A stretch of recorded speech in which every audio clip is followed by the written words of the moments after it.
Okay, so this is what I know so far. So everybody's asking, hey, what's going on? What's going on? I'm going to tell you the facts of what's going on. Okay, Zamir is a 10-year-old autistic and child that has been diagnosed with multiple things, such as developmental delay, global delay, no, I'm not going to say it right, intelligent delay, or disability, or whatever is on his IB, and autism spectrum. My words are real bad. My throat is dry. I need something to drink immediately. And he has several more. So technically, he's been diagnosed with about 14 different things. Zamir was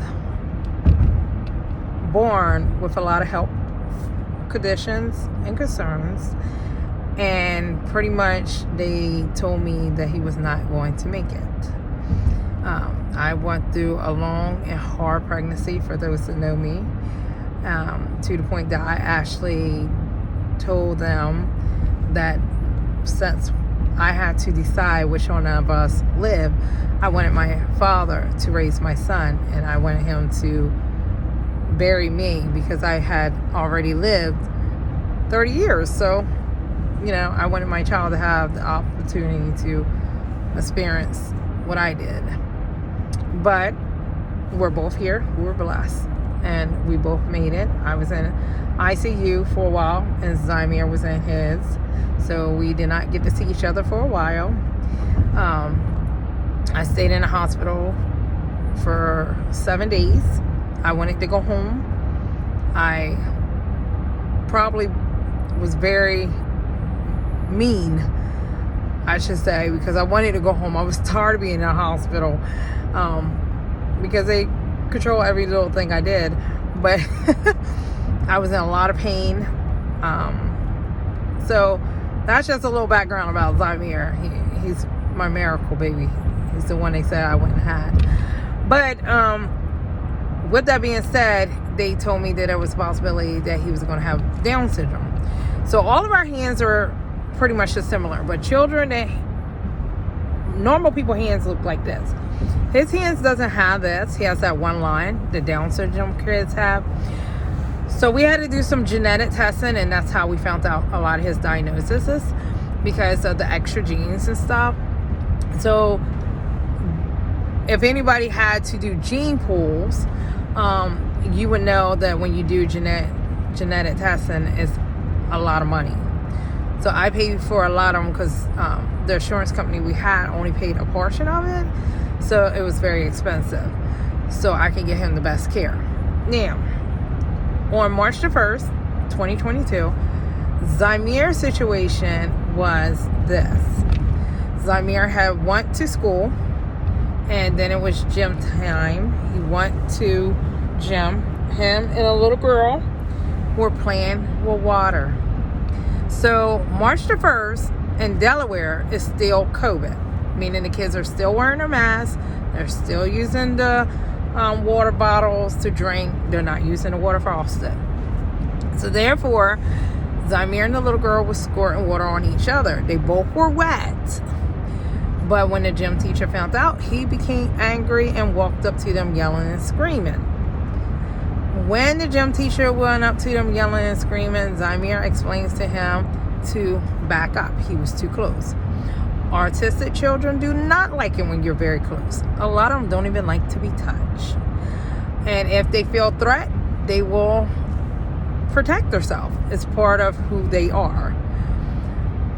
So he pushed the gym teacher to back up. Okay.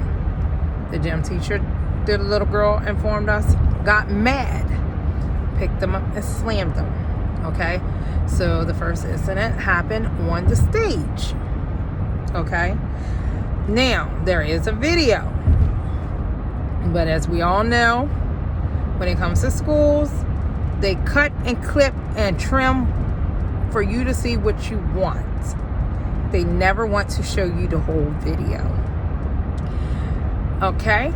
Now, Zamir and the gym teacher are on the floor, and Zamir is screaming and yelling, telling him whatever he is saying. You can see he's upset. You can see him crying. You can see slobber like coming out of his mouth. It looks like on the side, it looks like he had like crust or whatever, where it was like slobber or something. So that, just by what I could tell, he was very, very upset. So once again, he gets put on the floor. I don't want to use the word slam, but that's what it is to me. So to me, it appears that he was slammed. He was dropped to the floor. Then he gets up, and you see him walking towards the wall where he is kind of confronting. The gym teacher comes to him this time, and he looks like he's trying to make him do something. So from my understanding, he was telling Zamir he had to sit on the floor, or he had to sit, and Zamir didn't want to sit. And you can see where Zamir is going off, and once again he wound up getting put on the floor, but this time it's a little different way he got put on the floor. It looks like, because you can see where it appears the gym teacher has his, and I said this to the staff, that his shirt is pulled all up, and I explained to them, I paid for that shirt, that was $29.99. What is you doing? And I told him, I was like, why is he on him? Let him go, let him go. So I was very upset watching the video. I am calm now, but I was yelling and screaming earlier.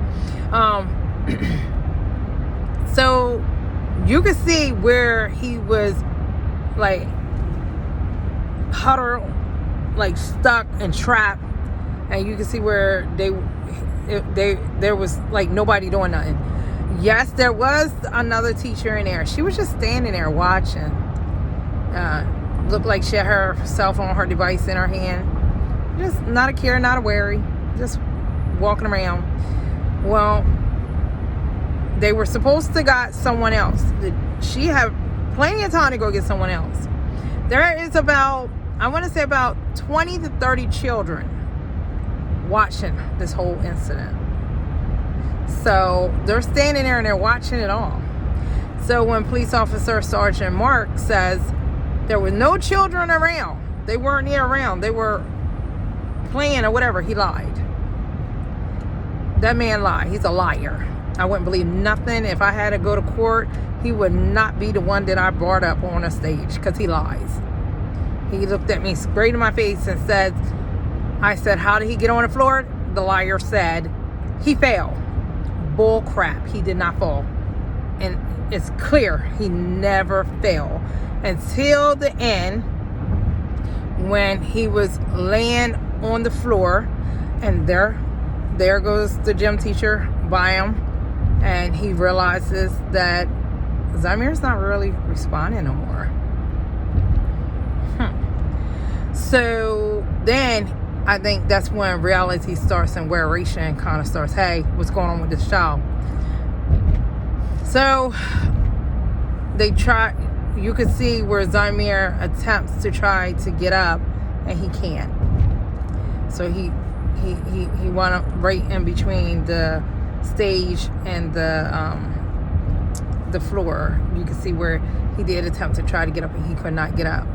And then there's a period of time that goes by, and then you see where he calls for someone to come and help him, because Zamir's on the floor. Zamir gets up eventually, and he's walking like wobble, because there's a little boy that's walking in front of the other teacher, Mr. Campbell, come and pick up his students. And you can see Zamir is literally walking right to the kids, like walking right in front of them, like they're not even there. And she's Miss Marquez, which is Kimberly Marquez, which is the principal, assistant principal, is trying to get Zamir to come and follow her. So you can see he looks like he's in the daze as he tries to work his way out of the gym. Mrs. Marquez's assistant principal takes Zymir to her office. Not the nurse. Nobody called for the nurse.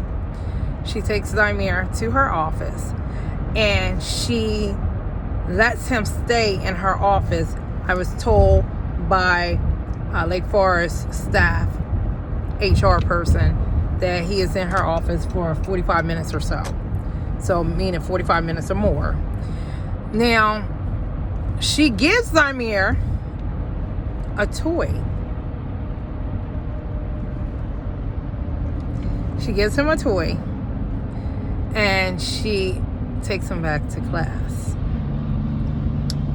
By this time, the other kids that have been worried and trying to figure out where Zymir is by taking him back to class, this allows them to know everything's going to be okay. Here's Zymir, because the kids were asking for him. And Zymir gets on a van to come home. So he gets on the school van, not the bus, but a van. He gets on a van. He gets on a van, and they drive him home, drops him off where my friend is, and Zymir, we don't have steps, thank goodness. We have a ramp. He comes up the ramp and opens the door, and there he lays on a couch and does not get up until almost 9 o'clock. And that's when I'm on the phone trying to figure out what's going on, because the one parent called me around 7, the other one called back around 7:30, and then I got home, and then about 9 o'clock, we probably got to the hospital where they started doing MRIs and CAT scans and little tests, and that's how they determine whether your child has a concussion or whatever's wrong with them.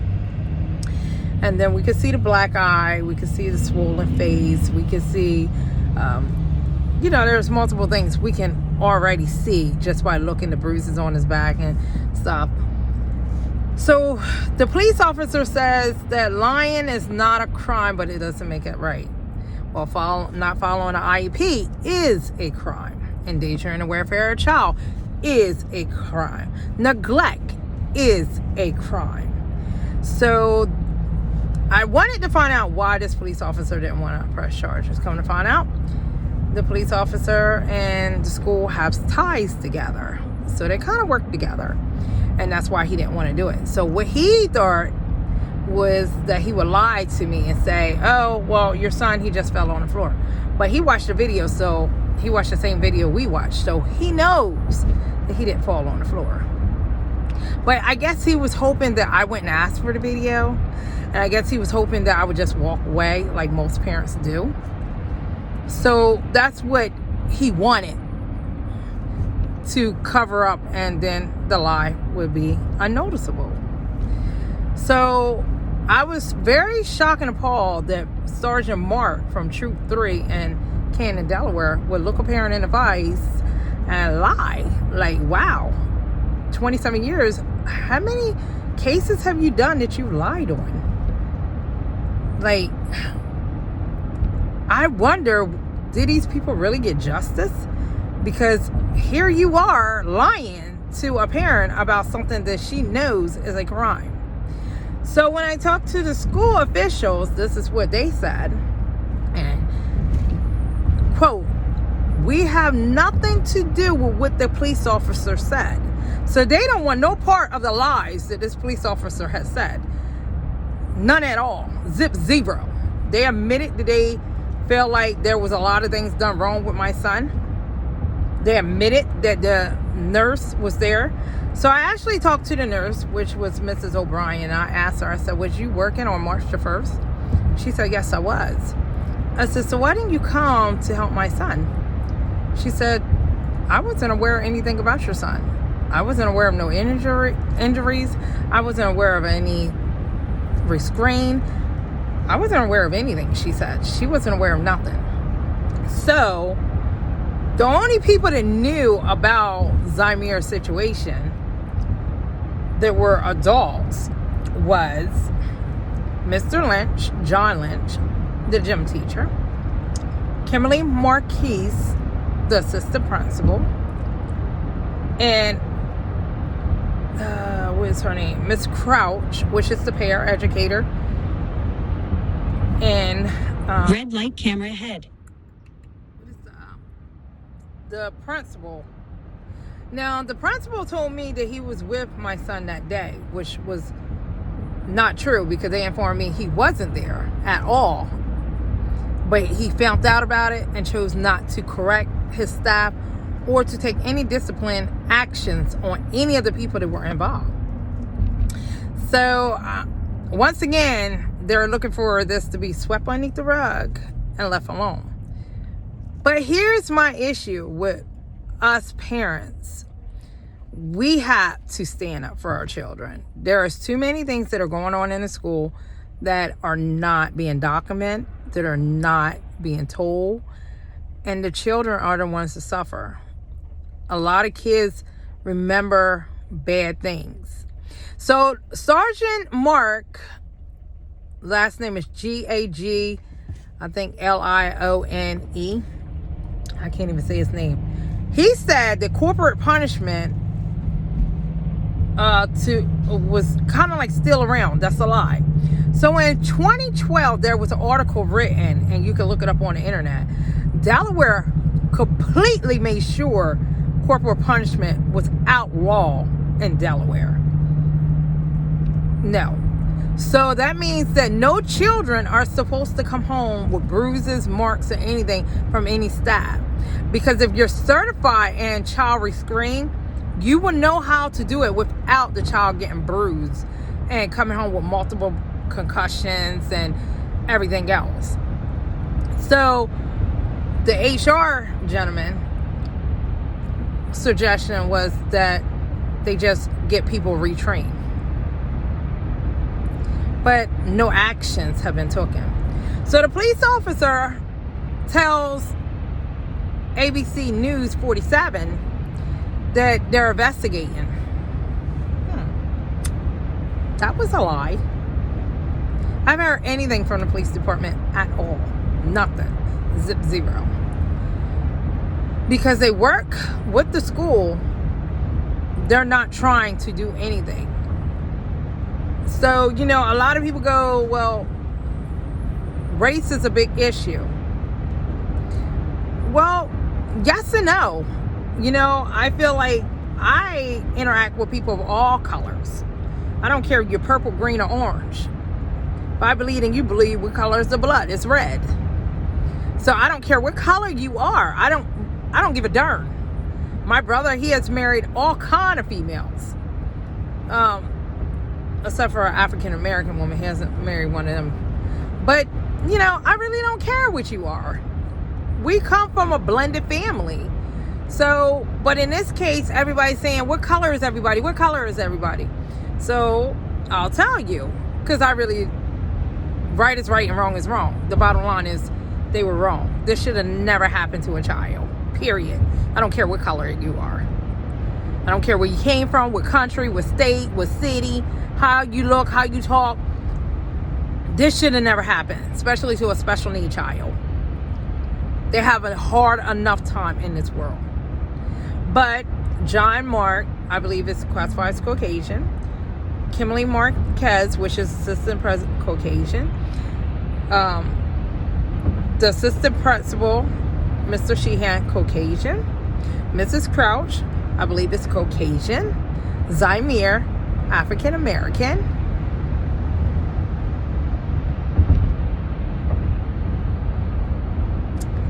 It is what it is. So, use the middle 2 lanes to continue onto DuPont Boulevard. How I had to go through hoops to be able to see the video. And the thing is, the video continue straight was not the original. They had made it clear to us that they had took bits and pieces out of the video. So that set fire. Like, why would you do that? It recorded in one piece.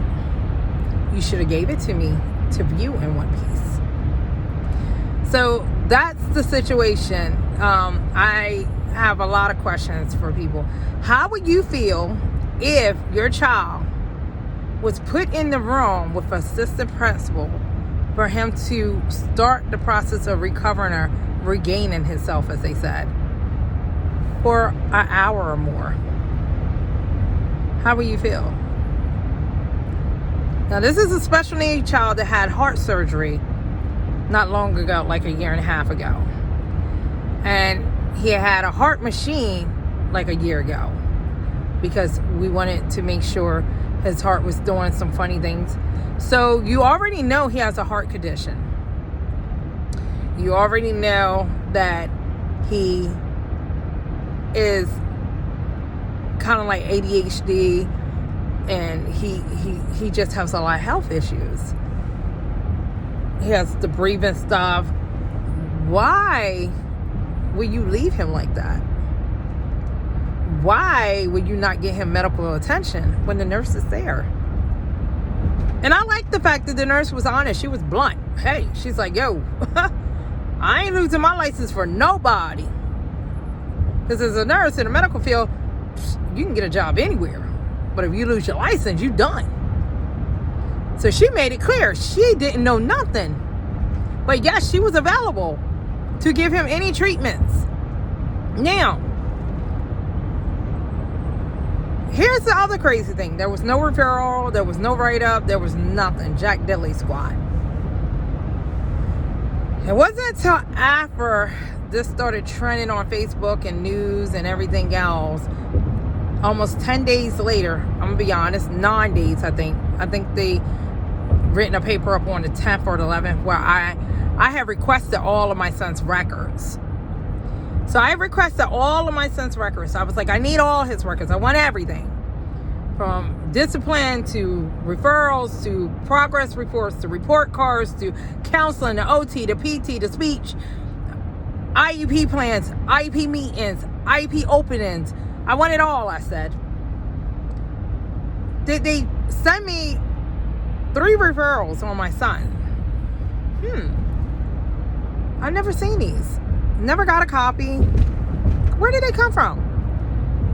So then I broke it down and I said to him, where did these referrals come from? Oh, well, we just, you just wrote them up. Some of these referrals were like from, I don't know how long. Never seen them. Well, it was only a total of 3. So they gave me one for March the 1st and one for February and one for something else. One of them was for him being at home, and he was on the school computer. And he, when you're watching stuff on the school computer, if you're on YouTube, certain stuff comes up or whatever. I don't know. But he was on the school computer, they say. But I also know the school blocks a lot of stuff, so I'm a little sketchy about that one. So they wrote him up for it 2 weeks later. I'm like, huh? I never got this. Why are you giving me this? Oh, you never got them? Oh, because we never sent them home. They didn't exist then. And the only reason why you're doing the March the 1st is because I want to know what happened. I think stay in the right 2 lanes. Right to know what's going on with their children. And a lot of parents don't realize that there is a lot of things that go on at the school behind closed doors, and kids do not tell you. A lot of kids don't tell you because they feel threatened. Like my son will always get threatened that they were going to write him up, or he would have to go in this room, and he didn't want to go. Like, no child wants to be put in a room and the doors continue closed. on to DuPont Boulevard. They don't want to do that. That's like claustrophobic or something. They get scared. No. So, it was in like 9.1 miles, turn left onto Beach Highway. Being threatened. And because he was being threatened by the staff, he didn't, he didn't take good with it. It just, it was overwhelming because I had called a school earlier, like 2 weeks prior to this event happening with my son, about another issue that they weren't doing that was part of his IP, and not telling me what's going on. And my son was, because he talks funny, and He still sometimes do the thing. He goes in a zone where he bites his lip like a pacifier, and he'll suck on his lip like a pacifier. It's a common method, I guess they say it is, when he went to AI. I remember them doing different things, and they were telling me why he do certain things, or he'll zone out and he doesn't hear or see anything. Like, you can do this thing where you know how you do that in front of a child. He ain't moving. He ain't moving. But a lot of people say, well, maybe the gym teacher didn't know. Yes, he did. So Zymir and him actually know each other from another school. And Zymir has been going to that school in the summertime for the last couple of years. Everybody in that school building is aware of my son. And mainly all the teachers, even if my kid's never been in their class, know me. I go to the school a lot because I'm one of the parents that donates the snacks, water bottles during COVID, the bleach wipes, the hand sanitizers. I was doing all that at the school. So I have 3 sons, and all 3 of them go to different schools. And I go to each and every last one of their schools, and I do different things. So, I'm one of them people that are big and supporting the school and anything that they do. So yes, they all knew him. They all knew he had an IEP, and most of them are very, very knowledgeable of the IEP that are in contact with him. So there was no reason for him to come home with bruises and marks and concussions and everything else. And the thing is that they didn't bother to call me. They didn't bother to call the nurse. They didn't bother to call 911. They didn't bother to do anything. And then you have this police officer that's supposed to obey the law and protect and everything else coming up to me and pretty much just flat out lying in my face. Just telling me every little lie he wants to. And I'm like, it's crazy because the school staff was like, yo, I done seen all the videos, I done seen this, I done seen that. We ain't got nothing to do with what that police officer said. No. They wanted no partake of it. So it's like, why would you do that? So now it's like, for me, I don't know who to trust. I can't trust police officers like that. And it's like, I can't trust the school that says that people are trained to deal with children with special needs. I can't trust them. It's like, wow. Homeschooling is the best solution, but I have to work. I'm a single mom, so I have to work. And most people that know me, they'll tell you I'm always in the community. I'm always at a event, or I'm always doing this, and I work for a living. I don't depend on state assistance. I feel like if you're able to work, you should work. And if you're able to take care of your kids, you should take care of your kids. If people get it, good. Congratulations, honey. If I could get it, I would too. But I have to work to maintain it and take care of mine. So, I've been taking the last couple of weeks pretty much off to interact and help my son during recovery. So I truly do thank you guys for all the support, because a lot of times when he's laying in the bed, I'll read to him. I'll say, I don't know, Keisha from so-and-so says, wish you a speedy recovery. I'll read it to him. And he'll suck on his lip, and he'll hold my hand playing with my fingers. And he does the little thing that little kids do, toddlers. And I just let him go ahead and do it. But he's very sensory, where mommy's his comfort. So, for me, I have to make sure I'm always available when he needs me, because there's nobody in the world that can calm a child down like their parent. It's like mommy's love is just unbelievable. Children feed and thrive off of their mother's love. And, I've always been the type of mother that's always tried to be anywhere for my kids. Whether the school is having a fundraiser, or my son wants to go get the new Pokemon book that's at the bookstore, and he's only supposed to get one, but wound up with 3 or 4. Y'all know how that goes. I always tries to support whatever school my kids go to because they are teaching my children. They are supposed to make sure my child is safe and is learning and is not in danger. And the school failed to do that for him. So, I'm more the type of person that's on point when it comes to being in the school buildings. And the crazy thing is I'm at the school every week. Every week I'm at a school faithfully. And it wasn't until this year I slowed down taking them. But it used to be I would even drive my kids to school. I watched them go to school every day, mainly. So that's what's going on right now. Follow all the videos. I'm gonna help parents that have IEPs and need to know what to do if their child's having problems at school, because that's very important. A lot of people want to know what happened, and I'm like being told not to tell what happened, and I'm like, what for? Somebody else's child might be going through this. What if that parent didn't call me to tell me what was going on with my child? A brain injury is severe. That's a serious thing.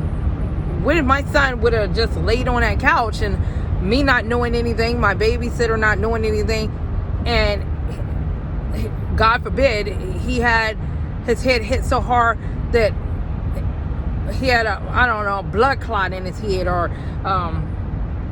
blood was dripping off the brain, or anything. I could have lost my son. It could be fatal. I could be on here telling y'all a whole nother story right now. So, it's very important that if you have kids that are, in need of medical attention, the school is aware that they need to make sure those kids get medical attention. You know how your kid be in school and they be like, I got a headache, and the teacher, I remember me going to school and I used to have a headache real bad, and girls, when it's that time of month, we have those bad cramps and everything else, and I would be wanting to go to the nurse, and I used to remember my teacher saying, just put your head down, you'll be all right. Or just sit there. In 2 miles, Or turn you'll left be going onto home Beach in an Highway. hour. Or whatever. That's what teachers would say. Now, whether they still say it today, I'm pretty sure they do. But it was like, that's what it was. But when I worked in the school system and I was the teacher for that classroom, or paraeducator for that classroom, whichever one I was doing that day, and a child said to me, they call me Miss J, Miss J, I'm not feeling good. Hold on, let me get you a pass. You got to go.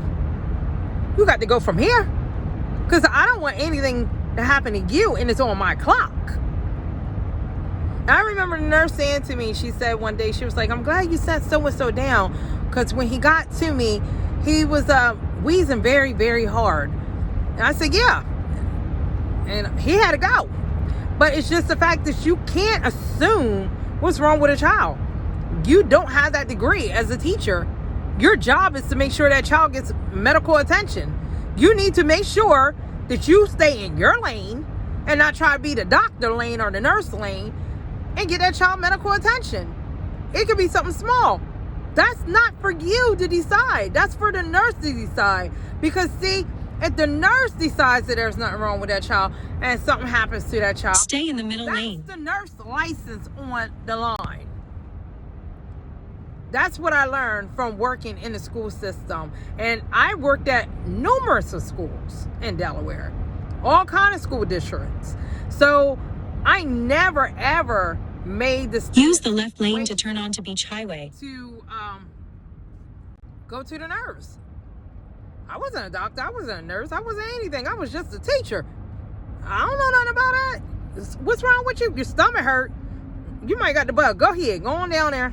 Here's your pass on it. Kimberly, go with Turn her. left. Tony, go with him. Whoever. But it's not your job to decide that that child doesn't get medical attention. So that's something as parents we need to jump up and get to the schools and be like, hey, y'all need to follow these IEPs. Y'all need to follow the 504. Y'all need to make sure these kids are getting the proper attention, medical, and everything. It's just like when kids come back outside from recess, they should be getting a drink. In 7.6 miles, turn left onto Milford Harrington there Highway. Should be something where kids can bring water bottles, because we all know the water fountain, they do this craziness. It used to be counting to 3, then they changed it to counting to 5. They might have went up to 10.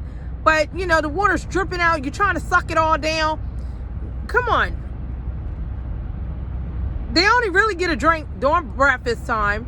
And then most of the time they get a drink after gym, if they have gym, or recess sometimes they get it. And then get it at lunch. They're there for 8 hours. And how many ounces of water or drink are they getting? I think the milk is probably 8 ounces. And the juice, if they get juice that day or that time, it's only 4 ounces. So all day long, if y'all think about it, your kid is only getting 12 ounces of fluids. Fact.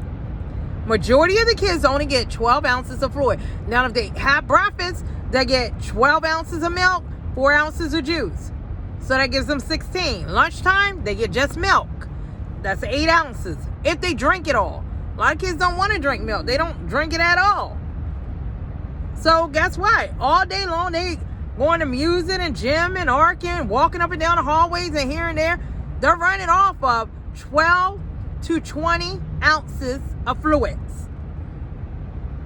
And we all know that an adult is supposed to have 64 ounces of water a day or more, depending on their weight. How many ounces a child is supposed to have? I would think at least 32, because I'm thinking they're half of an adult, kinda. So, you know, at least 32. A baby, a newborn baby or a baby that drinking milk, they go through like 4 or 5 bottles a day. And those little bottles are what? Like, I think bottles are like 8 ounces, 6 ounces, 4 ounces. I think they got 12 ounces. But they're drinking 4 to 5. They're at least getting like 60. Come on, parents. We gotta, you know, it's sad that I didn't start doing these videos until after things happened with my son, because there has been previously a lot of stuff that happened with my kids, and I have records of that I try to keep under the wrap because I was hoping that the schools would get it together. But it's like, no, they're not going to get it together unless someone like me opens my mouth and tell y'all we have to fight for our kids to have the best life. See y'all.